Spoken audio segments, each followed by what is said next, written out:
이재명 대표 오늘까지 아직 민주당 대표직에서 물러나지 않은 그런 상태입니다. 오늘 국무회의에서 대선 날짜가 6월 3일로 확정이 됐기 때문에 이르면 내일 중으로라도 이 공식 출마 선언하면서 대표직도 내려놓을 것으로 그렇게 예상이 됩니다. 네, 맞습니다. 그동안 이재명 대표 측은 차기 대선일이 확정되면 당 대표직에서 사퇴하겠다는 입장이었습니다. 연합뉴스 보도에 따르면 이 대표가 내일 오전 마지막으로 최고위원 회의를 주재한 뒤 당 대표직에서 물러날 것인 계획인 것으로 전해졌습니다. 다만 공식 출마 선언은 좀 더 시간이 걸릴 것으로 보이는데요.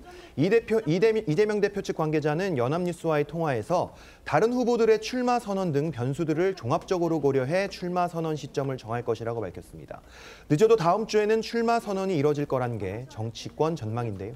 출마 선언 장소로는 국회를 포함해 복수의 선택지가 검토되는 것으로 전해졌고요. 민주당은 내일 이 대표가 사퇴하면 특별당규준비위와 당 선관위를 구성하는 등 본격적인 경선 체제로 돌입할 예정입니다. 이 대표는 출마 선언에 앞서서 이 조기 대선을 위한 경선 캠프부터 띄울 거다 이런 소식도 전해졌습니다.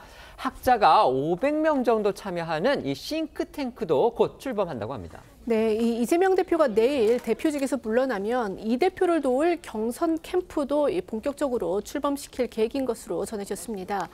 이 보도 내용을 종합해 보면요, 경선 캠프 선거대책위원장에는 5선의 윤호중 의원, 그리고 총괄본부장 자리에는 3선의 강훈식 의원 등 주로 이 친명계 색채가 옅은 인사들이 주축이 된 것으로 알려졌습니다.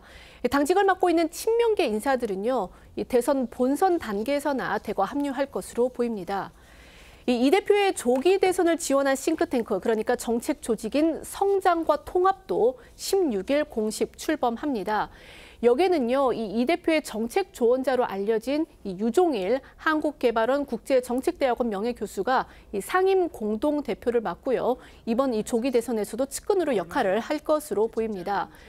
유 교수는 이 대표가 성남시장 후보였던 2014년에 이 정책 자문단에 참여하면서 처음 인연을 맺었고, 또 2015년 주빌리 은행의 은행장을 이재명 시장과 공동으로 맡기도 했습니다.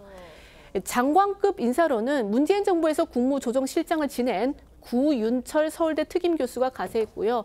국내 AI 권위자인 장병탁 서울대 인공지능연구원장도 등 해서 이 500여 명의 학자와 전직 관료가 참여를 하는 것으로 전해졌습니다. 이재명 대표는 조기 대선 일정이 확정되면서 이르면 내일 당대표직에서 물러나서 대권 행보를 본격화할 것으로 전망됩니다.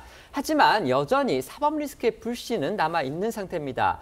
최근 공직선거법 재판 2심의 무죄 판결로 당장의 불은 껐다 이런 평을 받았던 게 사실입니다. 하지만 여전히 5건의 재판이 진행 중이고요. 오늘은 그중에서 경기도 법인카드 이용 의혹 사건의 첫 준비 기일이 열렸습니다. 네, 이재명 대표는 이 경기도지사 시절 법인카드를 포함한 경기도 예산 1억 600여만 원을 사적으로 사용한 혐의로 기소가 됐습니다. 이 사건을 다룰 첫 번째 재판 절차가 잠시 뒤 2시에 진행이 되는 건데요. 지난해 11월 불구속 기소된 지 5개월 만에 열리는 첫 재판입니다. 오늘이 일단 이 공판 준비 기일이기 때문에 피고인의 출석 의무가 없습니다. 때문에 이 대표는 법정에는 나가지 않습니다. 검찰은 앞서 이 대표가 경기도지사로 일하던 2018년 7월부터 2021년 10월까지 경기도 법인카드를 포함한 경기도 예산으로 관용차를 사적으로 사용하고 과일 샌드위치, 음식, 세탁비 대금 등을 지출을 하는 등 총 1억 653만 원을 유용했다며 불구속 기소한 바 있습니다.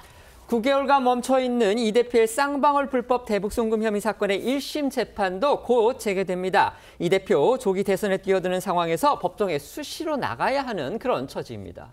이 대표의 쌍방울 불법 대북송금 혐의 사건 1심 재판이 오는 23일 재개됩니다. 이 재판은 이 대표가 지난해 6월 기소된 뒤에 12월 17일까지 모두 4차례의 공판 준비 기일만 열린 채 공전돼 왔습니다.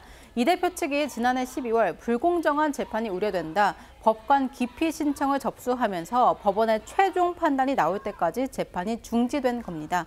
이후 지난 2월 법원은 정기 인사로 재판부 법관들이 바뀌면서 기피 신청을 할 이유가 없다는 취지로 각하 결정을 내린 뒤에 여러 차례 이 대표 측에 보낸 결정문이 전달되지 않는 이 우여곡절 끝에 가까스로 23일로 재판 재개일이 결정됐습니다.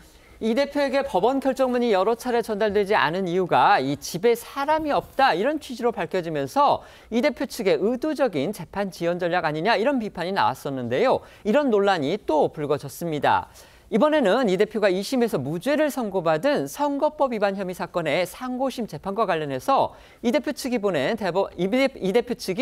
대법원이 보낸 선거법 위반 최종심 소송 서류 이걸 일주일째 받지를 않아서 대법원이 조치에 나섰다는 겁니다. 네, 이재명 대표가 2심에서 무죄로 뒤집힌 공직선거법 위반 사건의 상고심 소송 서류를 일주일째 수령하지 않은 것으로 파악됐습니다. 앞서 대법원은 지난달 28일 서울고법에서 이 대표 선거법 사건 소송 기록을 넘겨받고 이틀 뒤인 31일에 이 대표에게 소송 기록 접수 통지서 등을 보냈으나 반송 처리되면서 대법원은 어제 소송 기록 접수 통지서를 서울 남부지법과 인천지법 집행관을 통해 직접 송달하도록 요청한 겁니다.